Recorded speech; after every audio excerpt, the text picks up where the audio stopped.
troisième fois Jésus, et qu'est-ce qu'on voit? Non, on l'a déjà vu. La première fois, c'était le Père. La deuxième fois, c'était le Fils. On voit l'Esprit. On regarde Jésus, et on voit que Jésus envoie celui que Barthes appelle le Rédempteur, mais ce que dans notre vocabulaire, on pourrait dire le sanctificateur. Mais comme là, c'est la même chose. Il ne peut pas être sanctificateur ad extra s'il n'est pas quelque chose comme ça ad intra. Alors c'est plus mystérieux. Ça veut dire quoi sanctificateur ad intra? Barthes dit, je ne sais pas.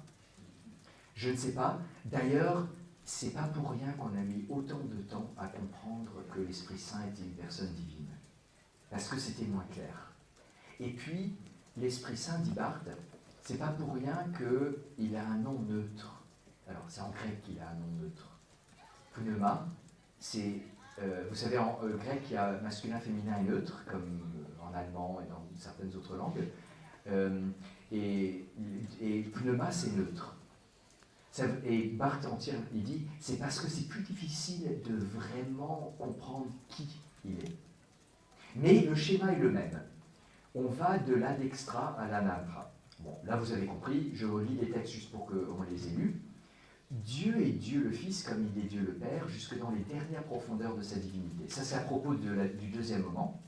Cette filialité est un fait dernier et non pas avant-dernier. Donc, Dieu nous rend fils parce qu'il est le Fils éternel. Non, le Fils nous rend fils parce qu'il est le Fils éternel. Et puis, pour l'Esprit Saint, ce que le Saint-Esprit est dans la révélation, il est d'abord en lui-même, et ce qu'il est en lui-même, c'est exactement ce qu'il est dans la révélation. Alors, de là, Barthes tire une sorte de principe pour connaître la Trinité.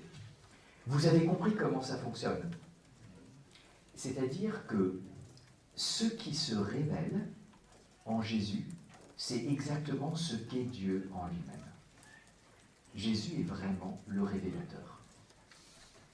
Ce n'est pas en allant chercher... Alors, finalement, chez Thomas, qu'est-ce qui se passe? Chez Thomas, on se base sur la révélation. Mais on se base sur des mots de la révélation. Il y a le mot mission, il y a le mot procession, il y a le mot père. Par contre, chez Barthes, on se base sur Jésus comme révélateur. On ne va pas regarder les mots du Nouveau Testament, on va regarder celui en qui tout se révèle. Je suis le chemin, je suis la vérité. C'est en regardant Jésus, et Jésus nous révèle vraiment Dieu comme il est. Et du coup, Barthes arrive à un principe que je vais lire, c'est le texte 11. Le texte 9, c'est ce que je viens de dire, c'est tel qu'il est que Dieu se révèle, voilà ce qu'affirme le dogme trinitaire. Mais le texte 11, alors c'est un peu technique, les propositions sur les manières d'être divines, telles qu'elles sont d'abord en elles-mêmes, ne sauraient avoir un autre contenu que celles sur les manières d'être divines attestées dans la révélation. Est-ce que vous avez compris cette phrase?